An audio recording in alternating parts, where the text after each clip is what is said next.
My sister burst into my classroom and said, "Did you eat the brownies I baked?" "Yeah, why are you here?" I was so confused seeing her at my school. "I need to pull you out of class now." She was already grabbing my backpack off the floor.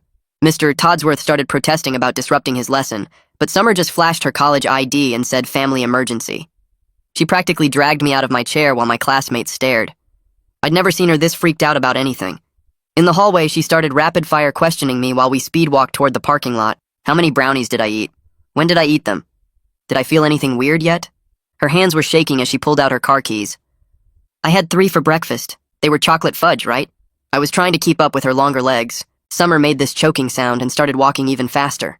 We burst through the school doors, and I saw her car parked sideways across 2 spots with the engine still running. Her sorority sister Betsy was in the passenger seat looking stressed. "Get in. Right now." Summer shoved me into the back seat. The second I closed the door, she peeled out of the parking lot so fast the tires squealed. Betsy turned around to look at me and started laughing. Not normal laughing, but that nervous kind when something is really bad, but also kind of funny. "This is serious!" Summer smacked Betsy's arm while merging onto the highway way too fast. "What's serious? What's wrong with the brownies?" My stomach was starting to feel weird, but maybe that was just from the crazy driving. Summer's knuckles were white on the steering wheel. She kept checking the rearview mirror to look at me like she was checking if I was still alive or something. Betsy had her phone out Googling something and showing Summer the screen at red lights. "Just tell me how you feel. Any nausea? Headache? Do things look normal?" Summer's voice was getting higher. That's when I noticed the stop sign we passed looked kind of weird, like it was breathing or something. The red was really, really red. Redder than normal red.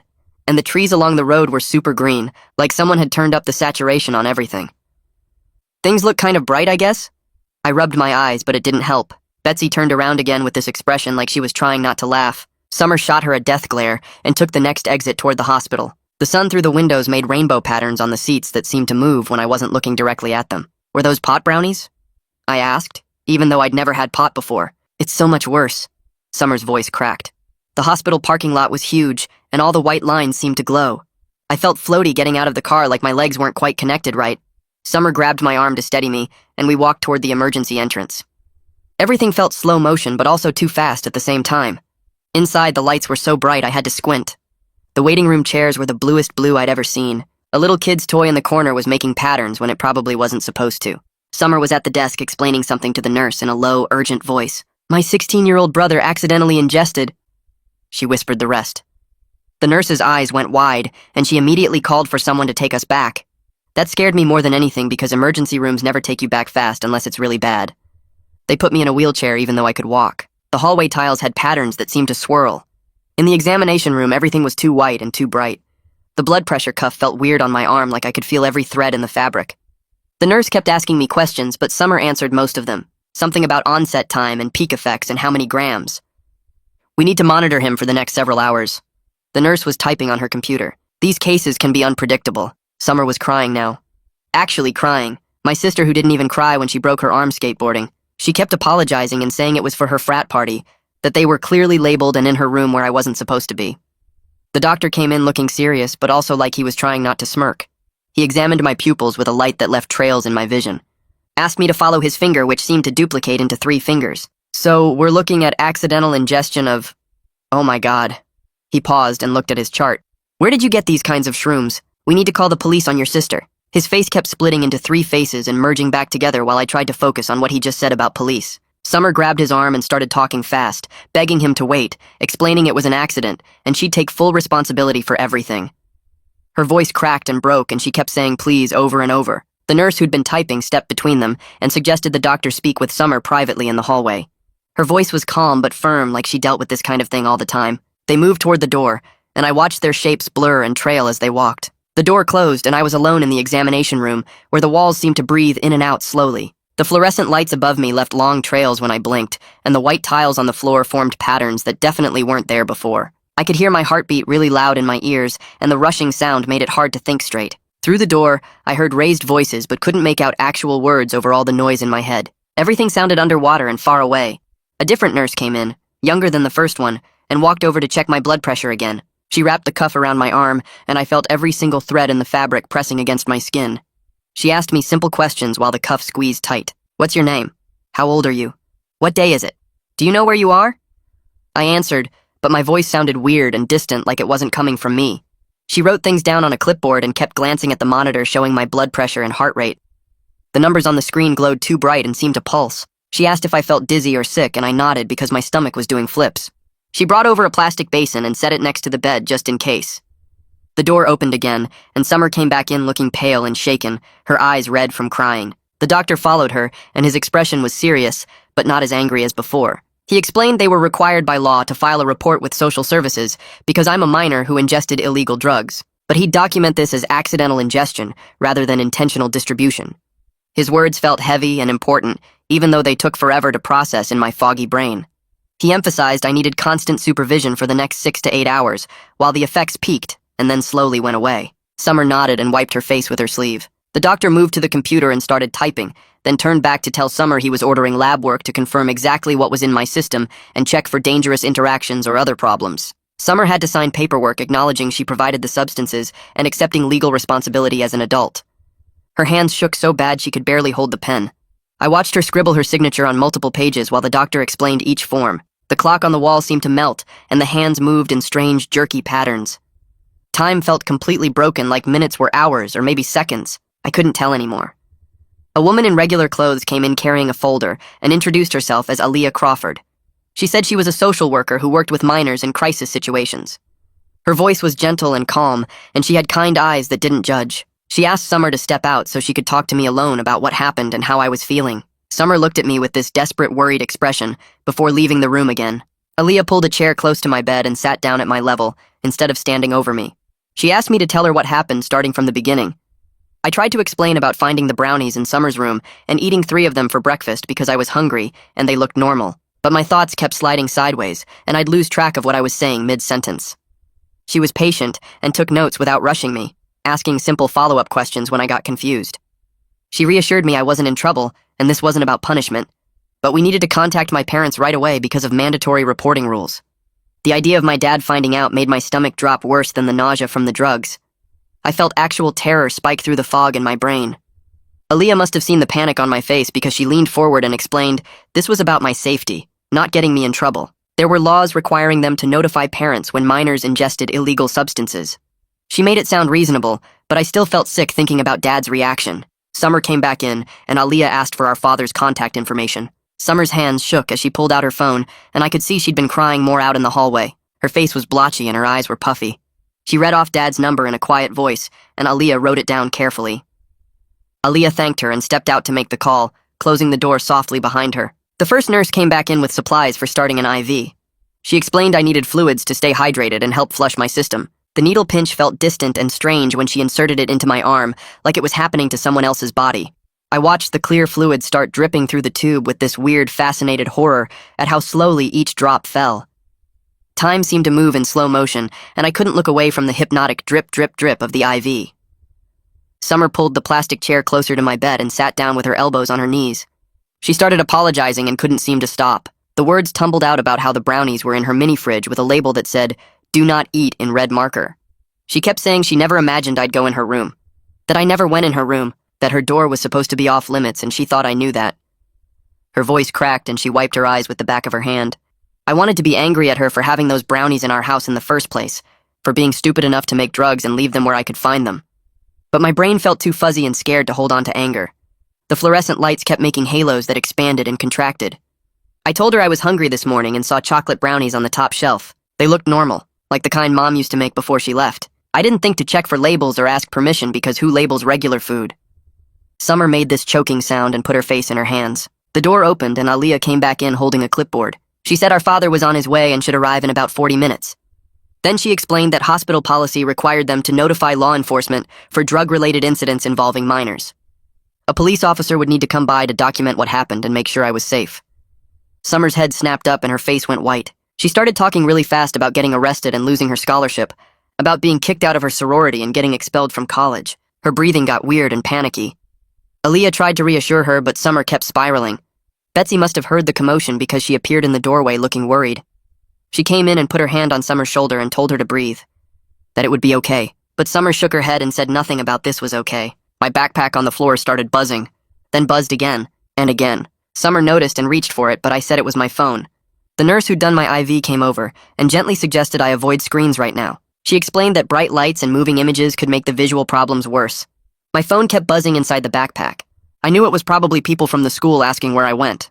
Mr. Todsworth had seen Summer drag me out. Everyone in third period had watched. The nurse moved my backpack to the counter across the room so I couldn't reach it easily. The buzzing continued for another minute, then stopped. Summer was crying again, and Betsy was trying to calm her down with limited success. Everything felt too bright and too slow. The clock on the wall showed 11:47, but I couldn't tell if that was right. Time didn't make sense anymore. A knock on the door made everyone freeze. A police officer stepped into the room wearing a dark blue uniform with a badge that caught the light. He introduced himself as Raymond Casey, and his voice was calm. Not scary or aggressive like I expected. He explained he worked with cases involving kids, and his main priority was making sure I was safe and getting proper medical care. He looked at me first and asked how I was feeling. I said weird and scared. He nodded like that made sense. Then he turned to Summer and asked if she could walk him through exactly what happened. He pulled out a small notebook and pen. Summer's voice came out small and shaky as she explained about making the brownies 2 days ago for a party her fraternity was throwing. She described measuring out the mushrooms and mixing them into the batter, how she'd labeled the container clearly and put it in her mini fridge in her room. She talked about coming home last night for a quick visit and leaving the brownies there because she planned to drive back this afternoon. Her voice kept breaking as she described realizing this morning that the container was open and brownies were missing. How she'd panicked and called Betsy and driven straight to my school. Officer Casey wrote everything down without interrupting. When Summer finished, he asked me questions too. Did Summer force me to eat anything? Did she offer me the brownies? Did she know I was going to eat them? I said no to everything. That this was completely my fault for going in her room without permission, for eating her food without asking. That Summer had no idea until she found the empty container. That she rescued me the second she figured out what happened. Officer Casey made notes and nodded. He asked about the label and I admitted I didn't see it because I just grabbed the brownies and ate them fast before school. The doctor came back in with papers in his hand. He said the lab results confirmed psilocybin in my system. The levels were high, which explained why the effects were so intense. He showed the results to Officer Casey and Aaliyah, while Summer and I waited. My heart was beating too fast and I could feel it in my throat. Summer grabbed my hand and squeezed it. Her palm was sweaty. Officer Casey finished reading the lab results and looked up. He said this was definitely serious. But the circumstances pointed to an accident rather than abuse or intentional distribution to a minor. Summer had acted immediately to get me medical help. I'd confirmed she had no idea I would eat the brownies. However, Summer would still face consequences. She was an adult who brought illegal drugs into a home where a minor lived. That violated several laws even though she didn't mean for this to happen. Summer nodded and more tears ran down her face. She said she understood, that she took full responsibility. Officer Casey said he'd need to file a report, and Summer would likely receive a citation. She might have to appear in court. Summer's whole body was shaking now, but she kept nodding. Aaliyah stepped out of the room to make another phone call, and I heard her voice in the hallway saying something about the father arriving soon. My stomach twisted worse than the nausea from the drugs. The door opened and my dad walked in wearing his work clothes with dust still on his jeans from the construction site. His face looked tight and scary in a way I'd never seen before. The nurse pointed at me, and Dad crossed the room in 3 big steps. He grabbed my face gently and pulled down my lower eyelid to look at my pupils. His hands smelled like sawdust and concrete. He asked if I was hurt anywhere besides the drug effects. I shook my head, and that's when I started crying. Not quiet crying, but the kind where you can't breathe right and your whole chest feels tight. Dad pulled me into a hug, and I could feel how tense his arms were, like he was holding back from squeezing too hard. He kept one hand on the back of my head, and I heard him take this deep, shaky breath. Then he let go and turned to look at Summer. His expression made her press back against the wall like she wanted to disappear into it. Her face went completely white. Officer Casey cleared his throat and introduced himself to Dad. He shook Dad's hand and explained he was there because hospital policy required law enforcement notification for minors and controlled substances. Dad nodded once and his jaw was clenched, so tight I could see the muscles working. Aaliyah came back in and introduced herself as the social worker assigned to my case. The doctor returned with more papers in his hands. Everyone started talking at once and Dad held up one hand. He said he needed to understand exactly what happened from the beginning. Officer Casey went first and walked through the timeline based on Summer's statement and my confirmation. He explained about the brownies being made for a party, about them being labeled and stored in Summer's room, about me eating them without permission or knowledge of what they contained, about Summer's immediate response to get me medical help. Dad listened without interrupting, but his hands were in fists at his sides. Aaliyah explained the social services perspective and why she was involved. The doctor showed Dad my lab results and the confirmed presence of psilocybin. Dad asked how much I'd ingested. The doctor said based on my reported consumption of 3 brownies and the blood levels, it was a significant dose for someone my size with no tolerance. Dad's face got even tighter. He asked about peak effects and how long this would last. The doctor said I was probably approaching peak now, and effects could continue for 6 to 8 hours total. Dad asked about long-term risks, brain damage, lasting effects, psychological problems. The doctor said for a single exposure in an otherwise healthy teen, full recovery was expected. No permanent physical damage to the brain. The main concerns were monitoring me through the peak period to prevent injury or dangerous behavior, and addressing the psychological impact of the experience. Dad turned to Summer and asked her to explain her side. Summer's voice came out small and broken as she repeated everything about making the brownies for her fraternity party. About labeling the container, about storing it in her mini fridge, about coming home for a quick visit and leaving them there because she was driving back today, about finding the empty container this morning and panicking, about calling Betsy and racing to my school. Dad asked why she had drugs at all. Summer said it was for a party, that people at college did this kind of thing. Dad's voice went cold when he said that didn't make it legal or safe. Officer Casey stepped in and explained the legal situation. He said based on the circumstances and evidence, Summer would receive a citation for possession of a controlled substance and contributing to the delinquency of a minor. She'd have to appear in municipal court, but he wasn't arresting her given the accidental nature and her immediate action to get me help. The doctor added that Summer's quick response probably prevented a much worse outcome. Officer Casey pulled out his citation book and started filling it out. The sound of his pen scratching on the paper seemed really loud. Summer was crying again silently with tears running down her face. Officer Casey finished writing and tore the citation from the book. He handed it to Summer and explained the court date was listed at the bottom. She needed to appear, or a warrant would be issued. Summer took the paper with both hands, shaking so bad she almost dropped it. She looked at Dad and started to say she was sorry. Dad cut her off with a sharp hand gesture. He said they would discuss this at home after we dealt with the immediate medical situation. His voice had no emotion in it at all, which was somehow scarier than if he'd been yelling. Aaliyah pulled a folder from her bag and handed papers to Dad. She said these were resources about substance exposure in minors, support groups, counseling services. She recommended follow-up counseling for both me and Summer.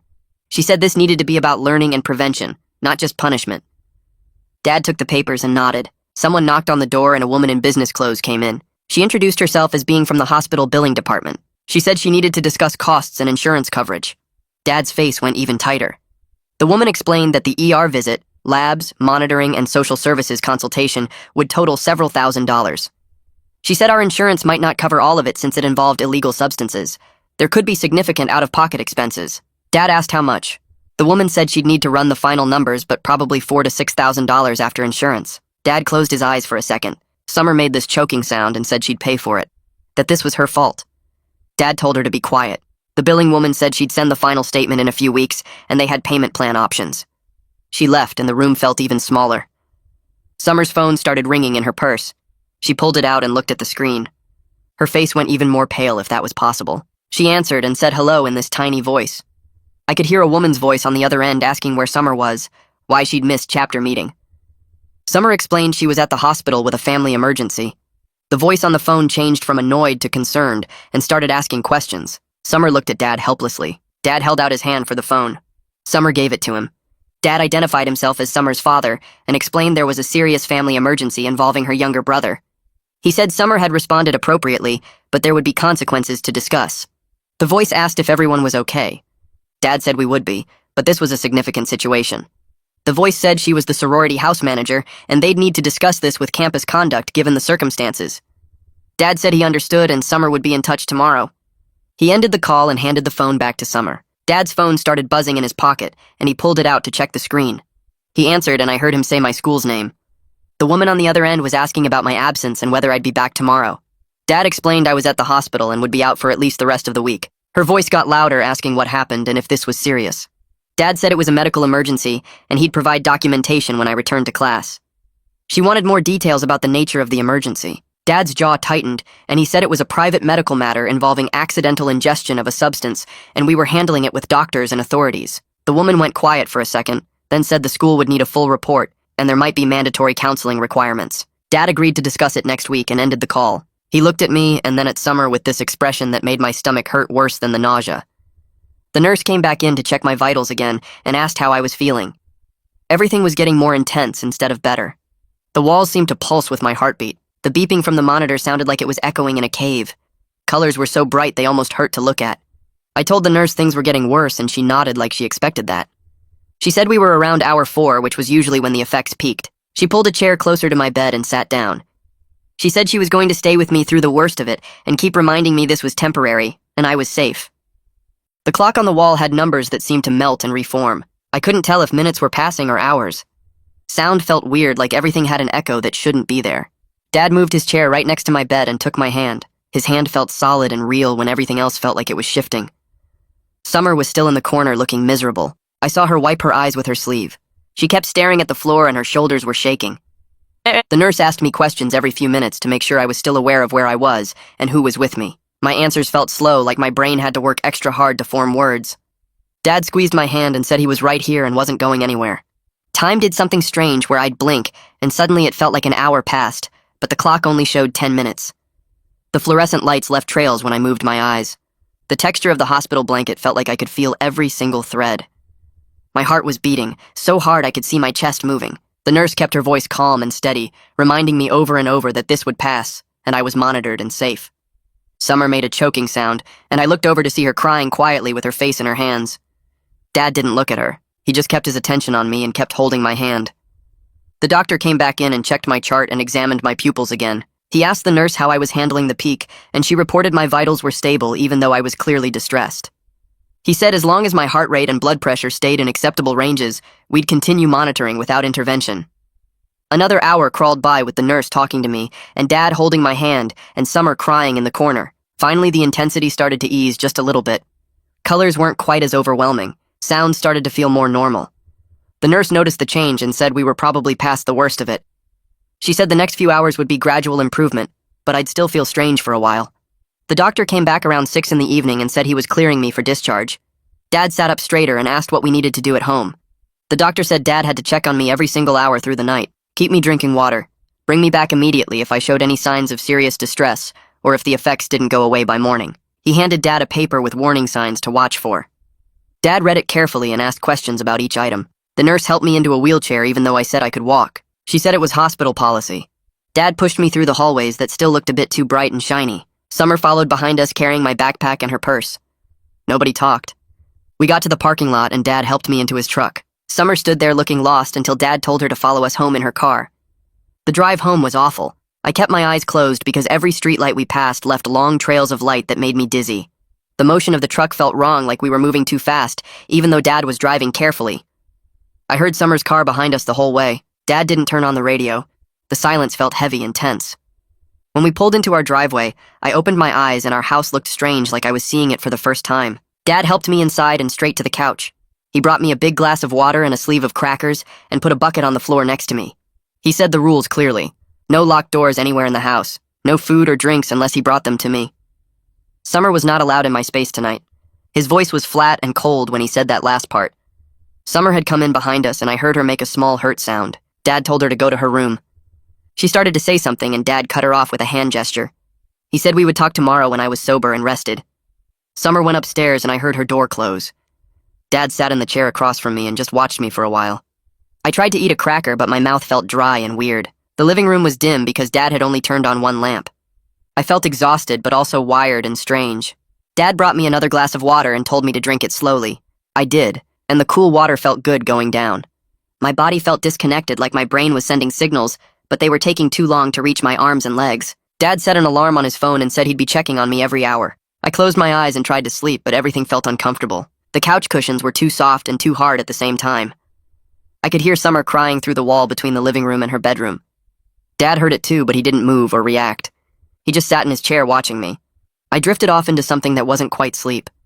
I'd wake up confused about where I was and Dad would be there asking me questions. What's your name? Where are you? Who am I? I'd answer and he'd give me more water and tell me to rest. This happened over and over. The clock said 9:30, then 10:15, then 11. Around 10, I heard footsteps on the stairs and Summer appeared in the doorway. She looked terrible with red eyes and messy hair. She started to come into the living room and Dad stood up and blocked her. He said not tonight. They needed to have family discussions tomorrow when I was better. Summer said she just wanted to see if I was okay. Dad said I was monitored and she needed to go back to her room. Summer's face crumpled and she started crying again. She said she was so sorry. Dad's voice stayed flat and hard. He said they would talk tomorrow and she needed to give me space tonight. Summer went back upstairs and I heard her door close, and then more crying through the wall. Dad sat back down and reset his alarm. I felt bad for Summer even though this was her fault. I drifted off again into that weird, not quite sleep state. Every time I woke up, Dad was there. Sometimes he was reading on his phone. Sometimes he was just sitting there watching me. He'd ask his questions and give me water and check the time. By midnight, the visual stuff had mostly stopped. The lamp didn't leave trails anymore when I looked at it. Colors looked normal again. But I still felt disconnected and strange, like my body wasn't quite mine. Dad helped me to the bathroom, and I had to lean on him because my legs felt weak. Back on the couch, he brought me fresh water and another blanket. He said I was doing good and we were through the worst part. His voice was a little less cold when he said it. I managed to actually sleep for a bit, and when I woke up, it was light outside. Morning had come and I felt horrible. My stomach was churning and I was so tired my whole body ached. My head hurt and I felt shaky. Dad was already awake, sitting in his chair. He asked how I felt, and I told him honestly that I felt terrible. He nodded and said that was normal after what my body went through. He called my school and told them I'd be out for the rest of the week. Then he called our family doctor and made an appointment for a follow-up check. He brought me toast and more water. I managed to eat half a piece before my stomach protested. Summer's door opened upstairs and I heard her in the bathroom. Dad stood up and went to make coffee. The smell made my nausea worse and I had to breathe through my mouth. Summer came down the stairs, moving slow like her whole body hurt. Her eyes were red and puffy, and her hair was in a messy bun she probably slept in. She had on the same clothes from yesterday. Dad poured himself coffee and then started making eggs and toast without asking if we wanted any. The kitchen was quiet except for the sound of the spatula scraping the pan. I stayed on the couch because moving seemed like too much work. Summer sat at the kitchen table and put her head in her hands.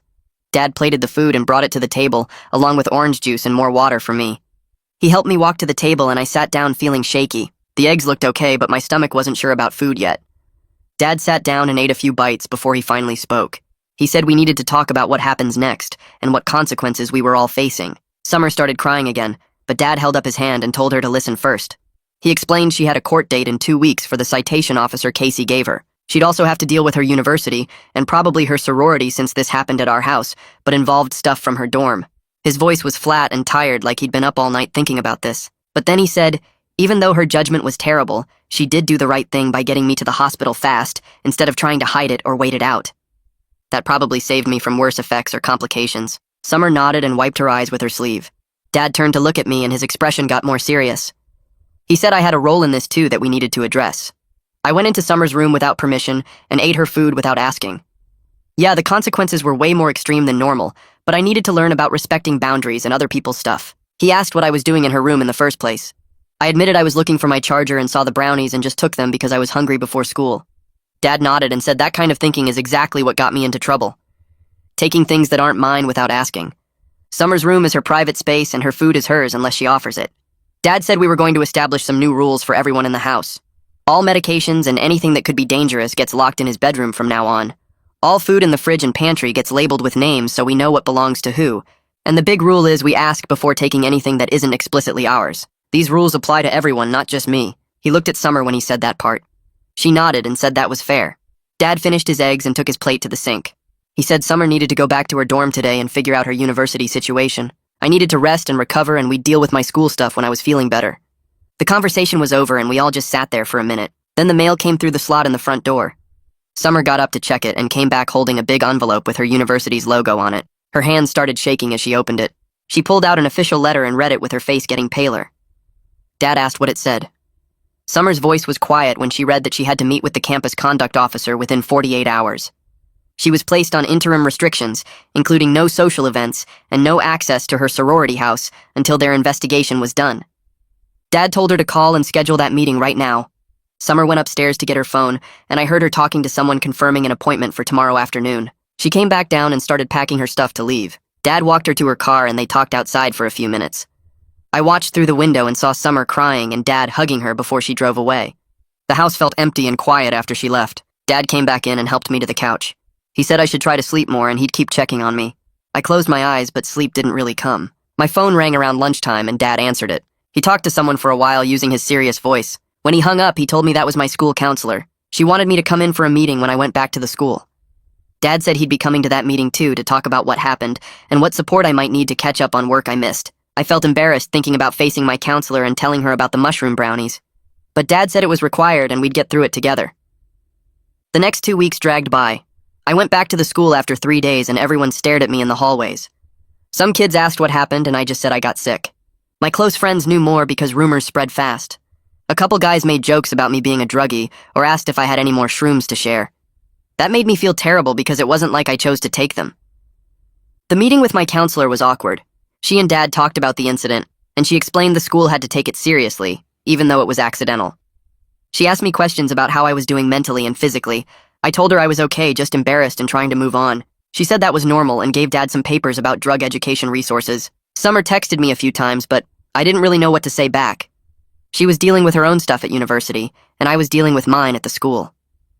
The court date finally came on a Wednesday morning. Dad picked me up from the school early, and we drove to the municipal courthouse downtown. Summer met us there looking nervous in a dress I'd never seen her wear before.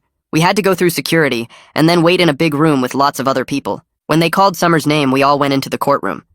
The judge was an older woman with gray hair and reading glasses. She looked over the police report and hospital records while we sat in the front row. Then she asked Summer to approach and explain what happened. Summer told the whole story about making the brownies for a party and storing them in her room, and me taking them by accident. She said she took full responsibility for having illegal substances in a house with a minor. The judge asked Dad and me questions too about whether this was really an accident and whether Summer had a history of drug problems. Dad explained Summer made a bad choice, but she immediately got me medical help and cooperated fully with police and hospital staff. I confirmed it was totally an accident, and Summer didn't know I'd taken them until it was too late. The judge looked at all of us for a long moment. Then she said given the circumstances and Summer's clean record, she was sentencing her to a diversion program. Summer would have to complete drug education classes, do community service hours, and check in regularly with a probation officer. If she completed everything successfully within 6 months, the charges would be dismissed from her record. Summer thanked the judge and we left the courtroom. In the parking lot, Summer hugged Dad and me and said she'd do whatever it took to make this right. A few days later, Summer called to say her sorority had made their decision. They put her on probation for the semester, which meant no social privileges and no party planning responsibilities. But they were letting her stay a member as long as she completed extra educational requirements about substance safety. She sounded relieved it wasn't worse.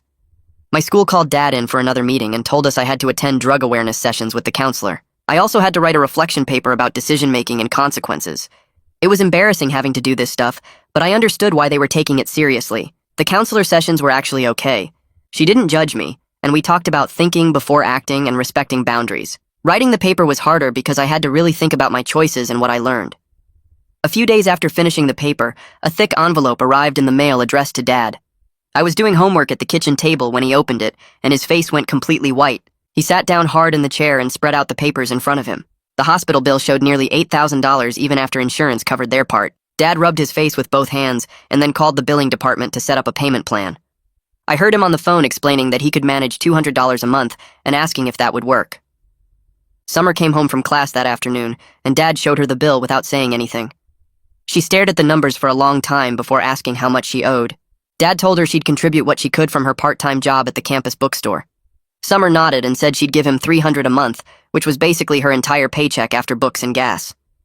The guilt on her face made my stomach hurt, but I knew she needed to help fix this. 3 weeks went by with Summer and me barely talking except for basic stuff like passing the remote or asking about homework. Dad was always around, so we never really had a chance to talk alone. Then one Saturday, Dad had to go check on a construction site, and Summer asked if I wanted to get pizza with her. We drove to this place near our house and ordered a large pepperoni. Sitting in the booth felt weird and awkward at first. Summer started apologizing again, and I could tell she'd been thinking about what to say for a while. She said she was so sorry for being careless and for not keeping dangerous stuff away from me. I told her I was sorry too for going in her room and taking her food without asking. Neither of us could have known what would happen, but we both made mistakes that led to everything. Summer's eyes got watery, and she said she felt terrible every single day thinking about how scared I must have been in the hospital.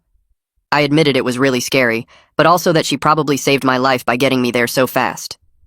We spent the next hour talking about boundaries and trust and how we needed to be more careful going forward. Summer promised she wouldn't keep anything potentially dangerous at the house anymore and would store everything at her dorm where I couldn't accidentally get into it. I promised I would always ask before taking anything that wasn't mine, even if it seemed like just regular food. We agreed to communicate better about stuff instead of assuming things would be fine. The conversation felt important and real in a way our relationship hadn't been before. Summer paid for the pizza with money from her bookstore job, and we drove home feeling like maybe we could fix things between us. Back at the school, things got complicated in a different way. Somehow, rumors spread about what happened, and a few kids started making jokes. In the hallway between classes, this guy Jake called me Shroom Boy and asked if I was seeing pink elephants. His friends laughed, and I felt my face get hot with embarrassment. Another kid asked if I was a druggie now and if I could hook him up. The jokes stung even though I knew they were stupid and based on rumors. My real friends pulled me aside during lunch and asked if I was okay. They said they heard something happen but didn't believe the rumors about me doing drugs on purpose. I explained it was a total accident and really scary, and they told me not to worry about the idiots making jokes. Having people who actually cared and didn't judge me helped more than I expected. The school counselor set up regular meetings for me to talk about everything. At first, I didn't want to go because it felt embarrassing to need counseling over something so stupid. The counselor was actually pretty cool, though, and didn't make me feel bad about any of it. She let me talk about the anxiety I felt going back to the school and dealing with people knowing something really personal and embarrassing about me. I told her about the jokes and the stares and how I kept worrying people thought I was some kind of drug user. She helped me work through those feelings and reminded me that what other people thought didn't change the truth about what really happened. Talking to someone outside my family who didn't judge me made it easier to process everything. After a few sessions, I started feeling less anxious about the whole situation. Dad scheduled my follow-up appointment with our family doctor to make sure everything was okay long-term. The doctor did a full exam and ran some blood tests to check my liver and other stuff. When the results came back, she said I showed no lasting physical effects from the incident, which was a huge relief. She used the appointment to talk to me about substances and safety and making informed choices as I got older. The doctor explained that even though what happened was an accident, it was important I understood the risks involved with different substances. She gave me information about how drugs affect developing brains and why it mattered to be careful. The whole conversation felt educational instead of preachy, which made it easier to actually listen and learn something. Summer completed her first month of community service at a local food bank. She had to work there every Saturday morning sorting donations and packing boxes for families. I asked Dad if I could volunteer to help her one weekend. We drove there together and spent 4 hours organizing canned goods and loading boxes into people's cars. Working side by side on something positive felt good after all the negative stuff. Summer introduced me to the coordinator and some of the other volunteers. We didn't talk much while we worked, but being there together doing something helpful felt like a small step toward fixing our relationship. On the drive home, Summer thanked me for coming and said it meant a lot to have me there supporting her. Officer Casey called Dad one evening to check in on how everything was going. I was in the living room doing homework and could hear Dad's side of the conversation. Dad told him I was doing well in the school and seemed to be recovering emotionally from the whole experience. He confirmed that Summer was meeting all her diversion program requirements and staying out of trouble. Officer Casey asked a few more questions about our family situation and whether we needed any additional resources or support. Dad said we were managing okay and working through the consequences responsibly. The call lasted about 15 minutes, and when Dad hung up, he looked relieved that the check-in went smoothly. 2 months after everything happened, we had a family dinner that almost felt normal. Dad made spaghetti, and we all sat at the table together without the heavy tension that had been there for weeks. Summer told a funny story about one of her professors, and Dad talked about a project at work. I mentioned getting a good grade on my history test. At one point, Dad made a careful joke about checking food labels before eating anything, and we all kind of laughed in this uncomfortable but not completely terrible way. The tension had eased into something more manageable. We were adjusting to new routines and finding our way back to feeling like a family again, instead of 3 people walking on eggshells around each other. Things kept getting better slowly over the next few weeks. I was doing better in the school and catching up on the work I missed. Summer was on track to complete her diversion program successfully, and her grades hadn't suffered too much from everything.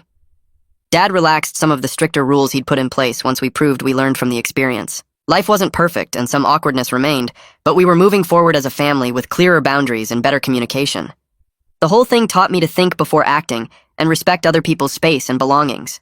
I learned that even when things go terribly wrong, the people who love you will show up to help you through it. Summer and I had a deeper understanding of each other now. We both made mistakes, but we also both tried to make things right. Dad showed us that consequences matter, but so does forgiveness and moving forward. Our family came out of this different from before, maybe not better or worse, just different in ways that mattered. That is how it went for me. But now I want to know what you think. Would you have done the same thing or something totally different? Leave a comment and let's see how many different takes we can get. I will be reading through them later.